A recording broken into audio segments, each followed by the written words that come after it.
Aviator. Rusha ndege, ushinde. Wapi utatua? Uamuzi ni wako. Aviator inapatikana kupitia pmbet.co.tz. Bana, ukafika muda wa maswali ambapo kama ambavyo nafahamu MC wa jambo hili ama party hii ambayo inafahamika kwenye boti, kwenye yachi ni MC Garabii. Na Garabii alitamani kufahamu ni nani ambaye amehusika kwenye maandalizi mazima, kwenye kuandaa shughuli nzima, mapambo, kwa sababu hapo kuna vitu vingi sana vimefanyika. Kuna maandalizi, vinywaji, ni nani ambaye amehusika, mwanakamati mkuu ni nani? Sasa hapa alikuwa anatakiwa kujibu Kajala, Mike akaidandia Harmonize, akasema mke wangu hawezi kuongea. So kidizani kama Harmonize yeye ndiye ambaye alijibu swali hilo, na kiukweli watu walikuwa surprise.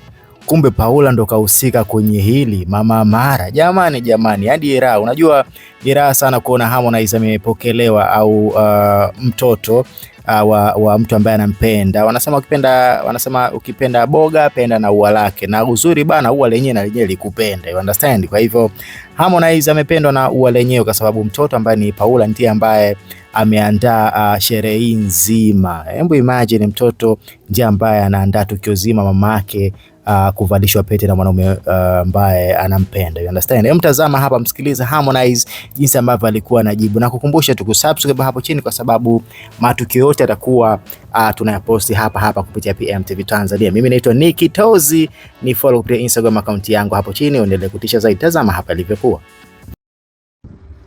Garabii hata kujua nani kaandaa shughuli yote hii, aloisimamia mapambo, kila kitu dambwi. Ili atujibu.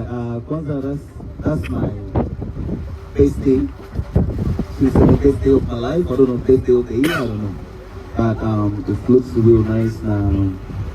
Ideas, materials, in terms of tufanyeje wapi, it's Mama Mara.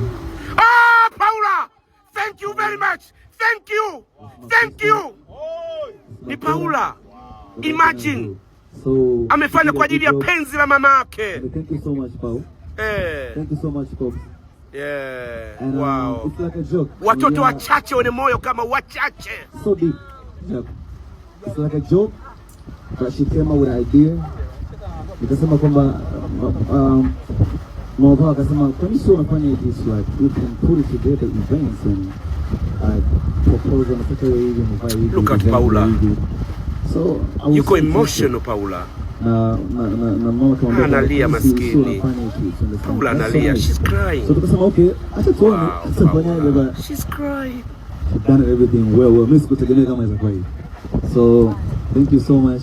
Pigeni makofi kwa Paula. We really appreciate that. God bless you. Mpeni makofi. Good job. Yeah. Good job. Thank you. Nadhani umesikiliza vizuri. Niambie wewe ambao unatazama sasa hivi unajisikiaje? Una kipi cha kusema kuhusiana na hii kapo?